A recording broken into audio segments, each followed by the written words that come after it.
Welcome to Stanford Legal, where we look at the cases, questions, conflicts, and legal stories that affect us all every day. I'm Pam Carlin, along with Joe Bankman. Hi, Joe. Hello, Pam.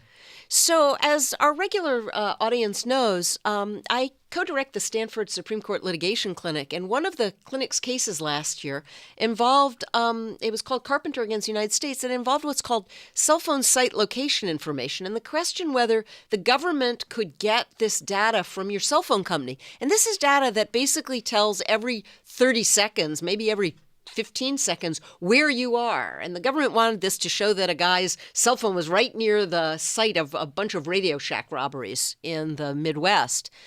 Ultimately, the Supreme Court held that the government needs a warrant for this information because your expectation of privacy should protect this location information. And part of the reason they did this is that Chief Justice Roberts said, cell phone location information, what your cell phone tells us about people, is really intimate stuff. And I'll just quote him a little bit where he said, the timestamp data that comes from your cell phone site location information provides an intimate window into a person's life, revealing not only his particular movements, but through them, his familial, political, professional, religious, and sexual associations. These location records hold for many individuals the privacy of life. And Justice Sotomayor went even further with this when she said that the kind of data that you can get from cell phones and from credit card receipts and things like that can reveal, and here's the quote, trips to the psychiatrist, the plastic surgeon, the abortion clinic, the AIDS treatment center, the strip club, the criminal defense attorney, the by-the-hour motel, the union meeting, the mosque, synagogue, or church, the gay bar, and on and on.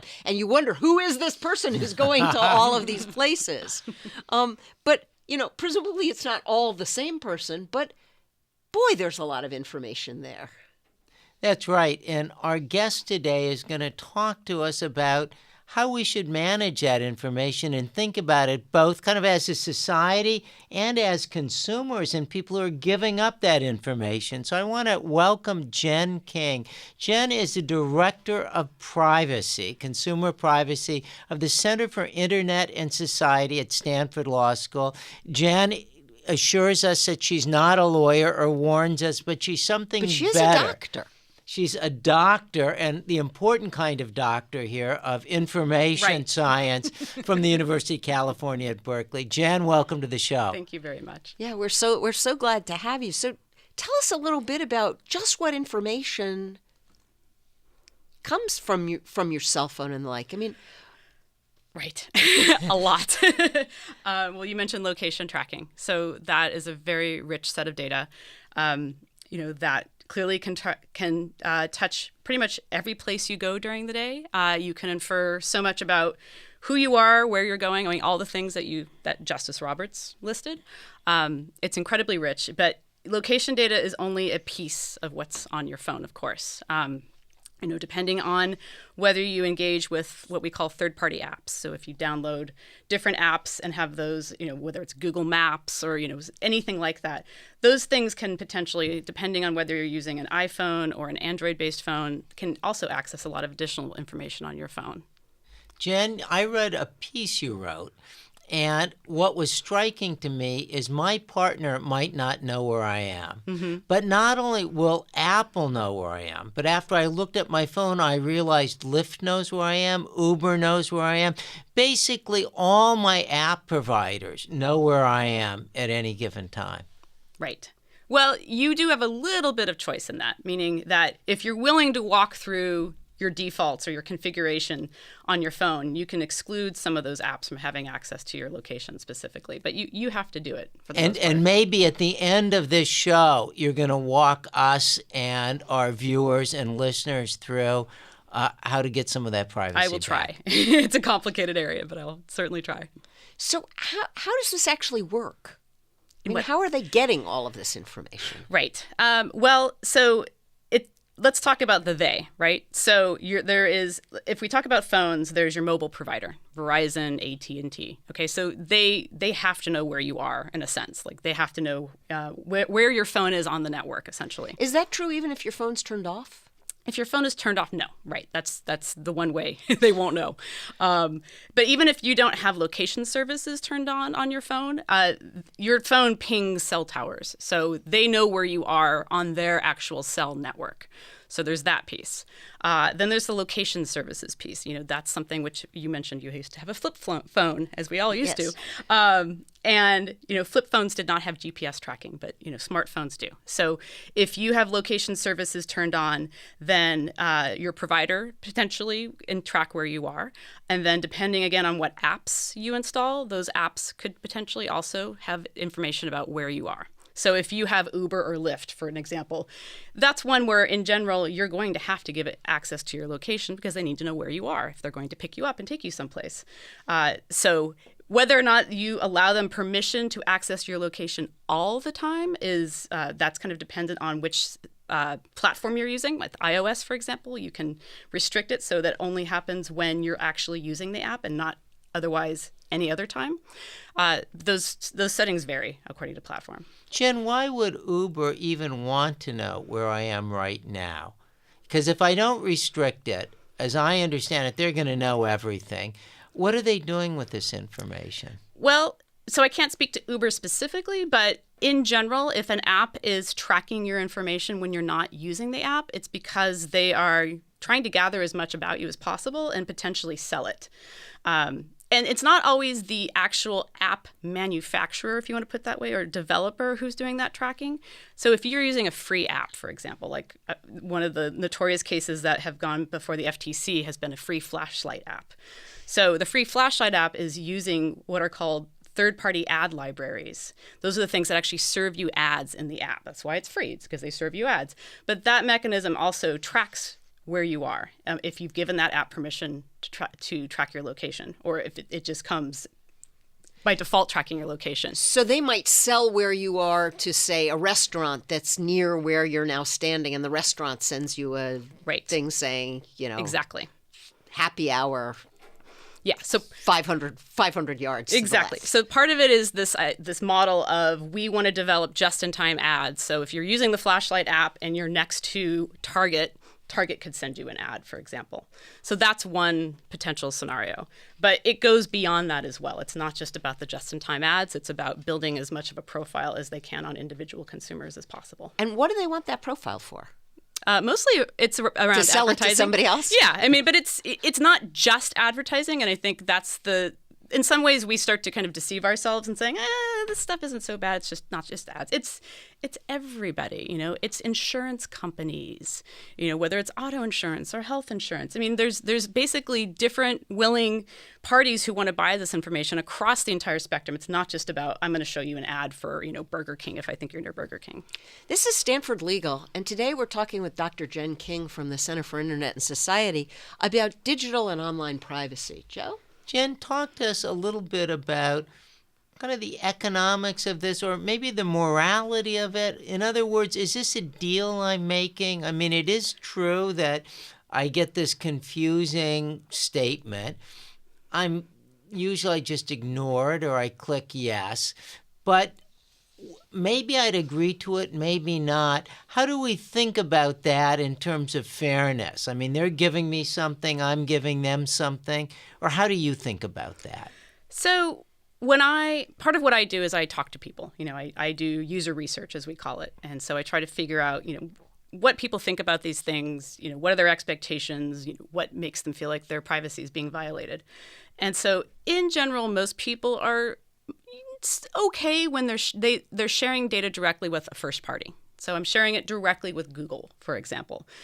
People expect that. I know I'm using Google Maps. They need to know where I am if I'm asking them for directions. People understand that. It's these other relationships that people tend to get creeped out. And you hear the word creepy a lot when it comes to this.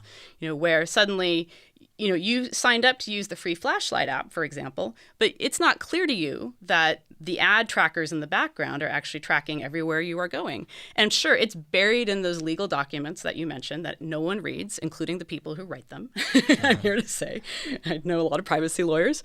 And so that whole mechanism for obtaining consent, I would argue it's not particularly fair in that it's designed in a way that makes it the least likely that people will ever want to go through those. And they're also written generally for other lawyers in terms of the reading level. So if you're not college educated or if you haven't even been through high school, forget it. They're really difficult to get through. people know this is going on to some extent. I think, I don't know if you two are aware of this, but for example, there's been let's say gossip going around for a while that Facebook has access to your microphone and is listening to you wherever you go, as an example of this. Seems unlikely for me, given that I'm not on Facebook, but perhaps somebody else is sending my things to Facebook. Well, so this is I'd say it's a popular meme, and it's something I hear a lot where people say, hey, and this is how it goes. You have Facebook first installed on your smartphone, so you have the app.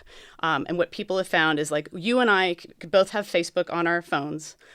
We go do something in person. We talk, we hang out, and then both of us immediately get ads for something that we've actually just, talked about, for example, and it happens quickly. And so there's this whole meme right now around, is Facebook listening to me? Yeah. And I can tell you, they are not listening to you, but what you're experiencing is just how short the feedback loop has gotten around mobile tracking.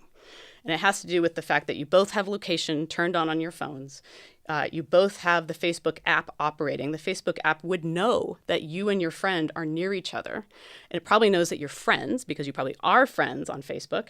And whether or not they can intuit exactly what you're talking about is a more complicated piece. But suffice to say that if you both have searched for something or maybe shared a comment about something on Facebook, they can plug that in too. Yeah, and so the proximity, the immediacy of it is a thing that really has disturbed people, where they feel like, wait a second, I'm being literally listened to. How would they know this? And again, part of it's just that feedback loop has gotten so short that location tracking tends to be just extremely accurate and a very good gauge of exactly what you're doing in context. So it's really location tracking plus all the other kind of data mining that they can do, where they don't need to listen to you at the extreme because they've recreated your likely conversation and where it's going, and they can just use that. So maybe the memes aren't really wrong because the net result is it's as if they're listening to you. Right. Well, and I would say Facebook, it's always difficult because Facebook's kind of an extreme example across many different dimensions. They're an example of a company that knows, if you are a Facebook user, they know a lot about you, both from what you've contributed to their network, but is also from the other data they collect about you from other sources. So it's more likely than not that they have a good read on kind of what you're thinking about or discussing right now. If Joe wanted me to burst into song again, I guess it would be getting to know you, getting to know all about you. You probably you don't see that same type of kind of accuracy when you're talking about the flashlight app and the ads you might see in the flashlight app. That's going to be much more kind of dumb in the sense that it's more about where you are physically at that point. And maybe you're male versus female, or, general demographic categories, and not so much I know that you were just talking with someone about cats on Facebook, and so I'm going to show you cat food, ads. This is Stanford Legal, and today we're talking with Dr. Jen King from the Center for Internet and Society about digital privacy. One of the things I wanted to talk about a little bit is some of the research you've done, because in the GPS case in front of the Supreme Court about whether GPS tracking devices, the government needed a warrant before it slaps one of these on your car. Justice Alito was writing for 4 members of the court about what counts as a reasonable expectation of privacy. And he said, look, those expectations can change over time.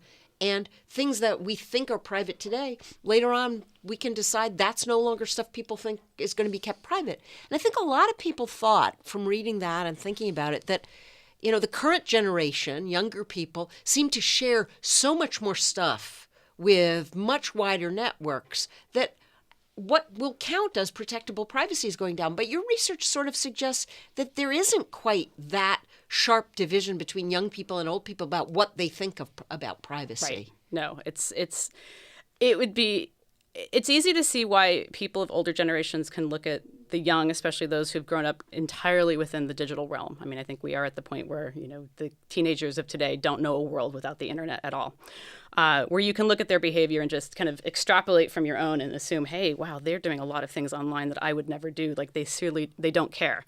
That's just not the case.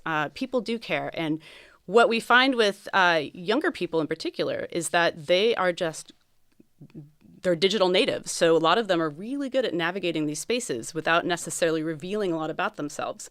And I think one of the things to think about here is there's a difference between what you are sharing about yourself online and then what's being collected about you online. And so, what we've talked about so far is what's being collected about you, and that's being collected about all of us. And the only way to really avoid that to some extent, which I know we'll talk about a little bit more later, but let's just say it's difficult. It's very difficult. But in terms of the types of information that people are sharing online, young people just navigate those spaces differently. And you may look at them and say, wow, they don't seem to care about privacy because they're doing things I wouldn't have done.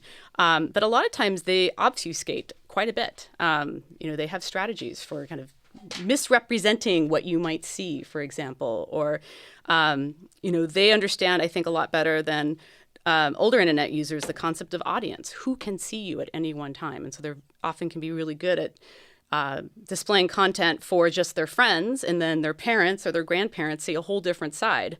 Not all kids, of course, but they tend to be better at that than I think we give them credit for. And this is interesting. I had the same reaction Pam did to reading it. I thought, well, that can't be right, because I think that I'm so much more worried about privacy than my kids are. Mm-hmm. Are they worried as we are about Google knows everything, Facebook knows everything, or do they not know that? Is it really the same? So I think it's tricky to kind of parse this out. Yes. In that I do think that if you ask younger people about online tracking and the types of information that the companies collect about them, they are as concerned as we are. They may have a different point of reference because we remember the world before it was digital or as digital. But I do think that it's not so much that they don't care. But again, they have spaces where they tend to be comfortable in terms of what strategies they have for what they do share. Yeah. But when it comes down to the kind of the bulk information tracking that we were talking about earlier, most people are creeped out by it, quite frankly. But there is what I find with especially very young people. I have kids myself, and my 10-year-old is slowly learning about this world, and I realize he's going to be probably on the other extreme, given who his mom is. But part of it is that they are trying to grasp what's happening, and the mechanisms by which we are tracked online are very complicated, and not even, I think, adults necessarily grasp them at their full level. So, I mean, I do think that, yes, you also find that they don't know everything. The other thing with younger people is they often are not quite as, they have much more short-term thinking. They have problems with the longer-term thinking, so they don't realize that everything that's online, everything that's digital is forever. Sure. In some sense. Well, we'll be back with more from our guest, Dr. Jen King of the Stanford Center for Information and Internet and Society, talking about digital privacy next on Stanford Legal here on Sirius XM Insight 121. Welcome back to Stanford Legal, where we look at the cases, questions, conflicts, and legal stories that affect us all every day. I'm Pam Carlin here with Joe Bankman. Joe? Would that you were Joe Bankman. I could be Pam Carlin for a while. If only I could be Joe Bankman for a minute. It would be so... I could die after that because there'd be nothing left to live for.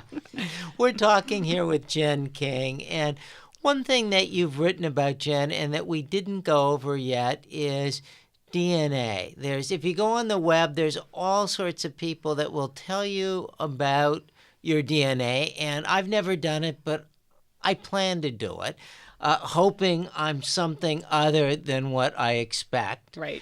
And everybody would expect from me, so there's a surprise, like I'm Norwegian. Who knows?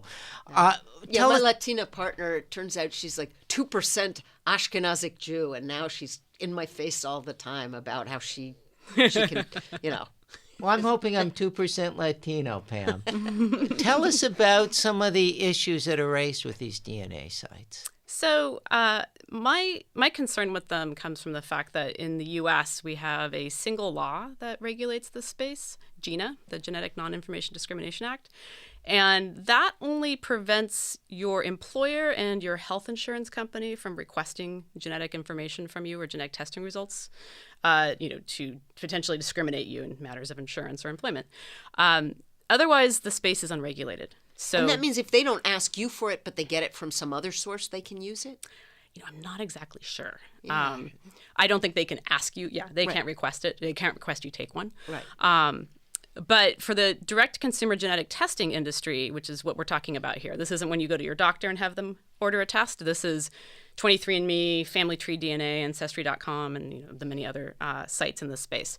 They're not covered by HIPAA. They're not covered by the Health Information Privacy Law. And so if you submit your DNA to one of those websites, they can do anything they want with it at this point. And presumably they're like Facebook and like they're monetizing this, that they don't make their big profit from the $39.95 they're charging you to do the tests, right? Well, or do they? So they do charge, and most of them are charging, $100 plus for these tests. However, I'm not sure that actually covers their costs. If it doesn't cover their costs, something else is covering their costs. Right. So it depends on the company. Some have opened up their databases to research partners, whether that's public research partners. And I think Stanford, in fact, is one of those partners, doing kind of probably NIH-funded public health research. But there's also a lot of commercial research that's occurring too. And at this point, all of these platforms are opt-in. I mean, obviously, you're opting in to take the test, but you're also opting in if you want to share your results and try to find other family members. If you want to participate in research, they are also opt-in. But again, there's just no constraint on what they may decide to do with the data. Today, I think they are in the process of trying to build trust. And so the focus has been on not selling data and not commercializing it beyond, I think, just kind of the scope of what the business is about. But again, there's just nothing that would keep them from potentially doing that in the future. What would I worry about, Jan? So far, I mean, what do I care? Well, we certainly know that whenever you put together a rich data set like DNA, the government is always going to come knocking on your door. And that has already happened. We've seen in California with the Golden State Killer, for example. And of course, you can debate the merits of whether we all want to, as a society, want to open up our DNA to help solve crimes, or if we have kind of compelling privacy interests in not letting the government request our DNA. So there's that. I'm concerned, I think, too, with whether these databases are safe and that can they be hacked. What happens if you lose your DNA? I mean, you can't replace it. This is not a social security number, which I realize would be really hard to replace, but you still can do it. Your DNA is immutable and it uniquely identifies you. So you're giving it to a private company right now. What happens in 10 years if that company goes under and their assets are auctioned off, for example? Like who owns it then? If they're hacked by a foreign nation, for example, which I think is a real concern. And presumably there will be all kinds of marketing in the future that can be, drug companies could market to people. Yeah, I mean, there's the consumer marketing concerns, which I think are also, but some people tend to, advertising, I don't know. I mean, but and I think there's a big potential discrimination question too, around whether it can be used to discriminate against you in all sorts of different contexts beyond just employment and health related matters. So because we haven't yet as a society kind of sat down to chart out the rules with this, we have a kind of consumer area that's growing in a way that just concerns me, that we don't know really where this is all going to go. This is Stanford Legal, and today we're talking with Dr. Jen King from the Center for Internet and Society about digital privacy and technological privacy more generally. Joe? Well, Jen, you've alerted us to some problems. How about we spend the last few minutes with you helping us solve them? So Sure. What we propose to do, Pam just got a smartphone about 56 years after the rest of us, and she's being tracked by everyone maybe. Potentially. And help her stop herself from being tracked, and maybe if you could describe it in a way that our other listeners, Sure. We're only going to do this as an iPhone, Pam? I can't even get it to turn on, Joe. So I may have to write down the instructions. This is totally humiliating. That's okay. Well, why don't you just explain to me what I should do if I could get it to go on? Right. So, Yikes. not to pick sides, but of the two major smartphone providers, whether it's Apple and iOS or Google with the Android platform, iOS is generally more privacy preserving in that Apple as a company is not interested in collecting your individual data and selling it. Google does not have the same kind of interest, or that is their interest, I should say. That's why they're giving you the search. Right. So if you're very concerned about privacy, there's kind of who you're going with. And seems unlikely I'm going to be tracked if I can't get it to turn on. That's the best way is you just don't turn on the phone. But Nobody let's tracks you. assume it's And iOS. I did opt out of all of the location stuff. Right. So on iOS, the first time an app tries to access your location, it prompts you. So it doesn't track you until you get that prompt. And at that point, you're able to say always, never, or only while I'm using the app. And I would say for most people, if it's an app that needs your location legitimately to do what it's going to do, You mean it's like Google Maps? Right. Yeah. Only when I'm using the app would be the best choice. And then do you have to swipe up to make sure the app isn't still open while you're running other things? That is an excellent question. Yes. So if you don't close it, it will. Although with Google Maps in particular, you usually get a notification, a blue bar that tells you it's actively tracking you at that point. So other apps where there doesn't seem to be a legitimate reason why they would track your location, you should say never. If you wanted that flashlight app for it. Exactly.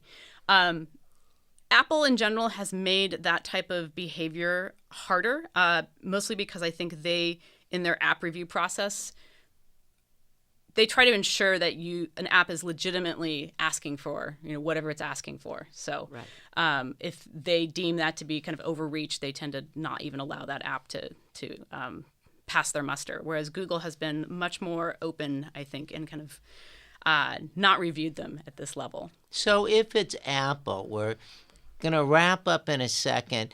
If I have said yes in the past, now I want to say no. Where do I go? Right. So that's the tricky one. You have to go into your settings, and then you have to go into privacy.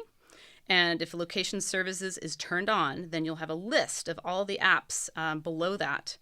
Actually, you click on location services. Sorry, there's another screen, and then there'll be a list of all the apps that they tell you in detail what your settings are for each app. Terrific. So that's where you go through and navigate that. It is for you iOS people, the Apple people, it is settings, privacy, location services, and you can thank Jen King for keeping you safe. Which is good because safety first. Safety first. So what we've done today, and Jen, I want to thank you. It's so interesting is looking at how everyone's tracking us. And I have the feeling we just kind of explored the surface. There are other topics, what Facebook is doing. Are they making a new kind of about face? For readers that want, I think you can get a lot of information if you go to the Center for Internet and Society. You'll go to the Stanford website. There's more information there. And maybe keep an eye out for things that you're writing, Jen. And you're I on guess your if own people after can come that. and read your conference paper and the like, because they'll be able to get it from the website, right? Sure, absolutely. So thanks so much for being with us today. Thank you both. And thank you to our listeners as well. Thanks for joining us here on Stanford Legal on Sirius XM Insight 121.